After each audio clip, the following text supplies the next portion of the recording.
Magandang tanghali po uli mga kapatid. Ito po uli ang inyong lingkod, kalusugan at kapayapaan. Magsasama-sama po uli tayo sa maikling oras at minutong ating pagsasaluhan sa araw na ito. Ang ating pong tema ngayon ay ang sakit sa puso. Ito na po, umpisahan po natin. Sakit sa puso. Ang sakit sa puso ay siyang pangunahing sanhi ng kamatayan sa mga bansadong sibilisado ngayon. Ang medisina ay umiimbento na ng isang mahabang listahan ng mga pangalan ng iba't ibang uri ng sakit sa puso.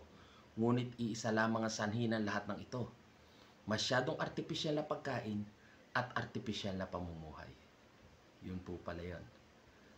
Lunas. Ang sakit sa puso ay karaniwang pwedeng maiwasan o hadlangan, sapagkat ang karamihan sa mga sanhi o pinagmulan nito ay mga bagay na maaari namang maiwasan. Katulad ng maling pagkain, mga nakapipinsalang bisyo katulad ng paninigarilyo, pag-inom ng alak, kape, tsaa, soft drinks, pagkain ng karne, taba at masyadong masalimuot na pamumuhay. Sa makatuwid, ang sakit sa puso ay gawang tao lamang.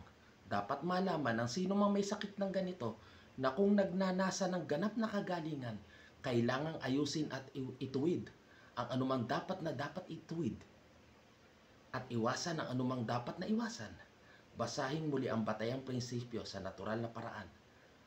Walang gaanong artipisyal na gamot ang maaring makapagpagumpay sa sakit sa puso. Gayunpaman, ang tinatawag na congenital heart disease ay may karamdamang ganito ay wala nang magagawa tungkol sa kahinaan ng kanyang puso, sapagkat ganito na siya mula pa nang ipinanganak. Subalit kung mag-iingat lamang siya sa kanyang mga kinakain at ginagawa, wala namang dahilan upang hindi niya makayanan ang ganyang kapansanan at disbentaha. Kahit na ipinanganak ang isang tao may malakas na puso, kung hindi naman niya ito iingatan o gitan ng wastong pagkain at pamumuhay araw-araw, madali itong mapipinsala at hahantong sa karamdaman. Ang alta presyon at sobrang taba sa katawan ay maaaring mauwi rin sa sakit na puso. Sa makatuwid, ang tunay na lunas ay alang-alang ang ganito. Kung iinumin lamang ng gamot sa puso ang pasyente at hayaan tumaas ang timbang at presyon ng dugo, walang lunas na matatamo. Walang iisang lunas ang sapat na upang ganap na mapanagumpayan ang sakit sa puso. Ang karamdamang ganito ay kailangan tulong-tulong na lunasan ng mga halamang gamot, wastong pagkain, tubig, pahinga, at tamang ehersisyo. Wastong pananaw at iba pa. Marami na kaming nakita gayunpaman na ang mga pasyenteng gumaling sa karamdamang ito pagkatapos na malinisan ang kanyang mga bituka na maraming bulok na dumi at maalingasaw na gas or kabag, maraming sakit sa puso ang nagsimula sa mga simpleng karamdaman sa tiyan at sa pagkatunaw na katulad ng paninikmura, kabag, hirap ng pagdumi at iba pa. Kung ang sakit ng puso ay impeksyon at karamdaman sa ibang bahagi ng katawan, katulad halimbawa ng impeksyon sa ngiping bulok, tonsillitis, bronchitis, syphilis, at iba pa, ito ay kailangan bigyan kaagad ng lunas. Hindi gagaling ang anumang sakit sa puso kung ang pinagmulan nito ay hindi bibigyan ng kaukulang pansin.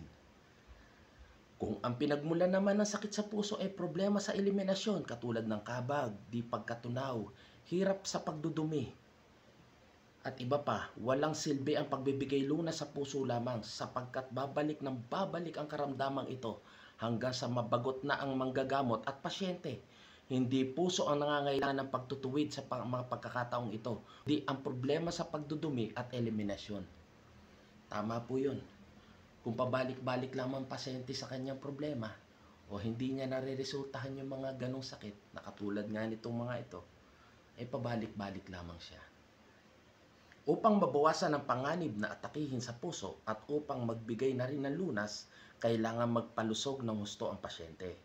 Hindi sa pamamagitan naman ng pag-inom ng kemikal na gamot, kundi sa pamamagitan ng pagkain, mga espesyal na pagkain nagpapagaling at nagpapalakas, nagpapalusog ng puso, wastong ehersisyo, sariwang hangin, simple at matahimik na pamumuhay, at iba pa. Ang mga duming nasa dugo na siyang nagpapahirap sa gawaing pagbomba sa puso ay maaaring maalis pamamagitan ng palaging pag-inom na sumusunod. Ano ang mga ito? Sariwang katas ng karot, sariwang katas ng kamatis, kalamansi at dalanghita. Ang pagkain paminsan-minsan ng hilaw na bawang at sibuyas ay nakakalinis din ng dugo at nagpapalakas ng puso. Bay, napakaganda po pala ng mga yun, ano? Biruin nyo nagpapalinis na siya ng dugo, nagpapalakas pa ng puso. Ang dieta, ang pinakamainam na dieta para sa may sakit sa puso ay ang tinatawag na vegetarian diet. Siya nga pala, ang sakit sa puso ay hindi halos matatagpuan sa mga komunidad na hindi kumakain ng karne. Mayroong matatagpuan listahan ng mga piling-piling recipe ng mga lutong vegetarian. Sa likod ng aklat na ito ay isinama na namin ito at mapapakinabangan nyo.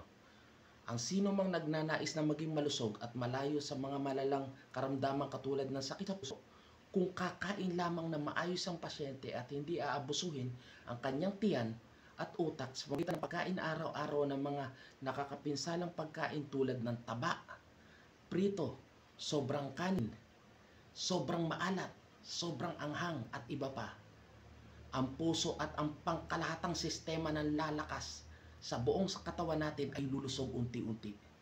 Napakaganda po pala nun, ano? Manunumbalik siya sa, kumbaga, sa pagkabata. Babalik uli ang sistema ng katawan kung tayo maingat lamang. Mga halamang gamot at katas. Mapanganib na basta lamang iinom ng gamot sa butika na walang payo ng manggagamot, lalo na sa pagkakataong ganito. Mayroon ding komersyo na iniinom na nagpapalakas daw sa puso, tonic drink. Subalit kailangan mag-ingat din sa paggamit ng mga ito sapagkat hindi natin alam ang eksaktong sangkap ng mga ito. Ang mabisang halamang gamot na maaaring gamitin sa pangkalahatang ito ay ang mga sumusunod. Ito na po, yung mga simpleng makikita natin kahit sa ating hapagkainan lamang. Ano ito? Una,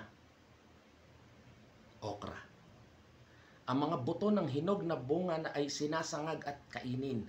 Ang tsaang dekoksyon ng bunga ay palaging pinaiinom sa umaga pagkagising.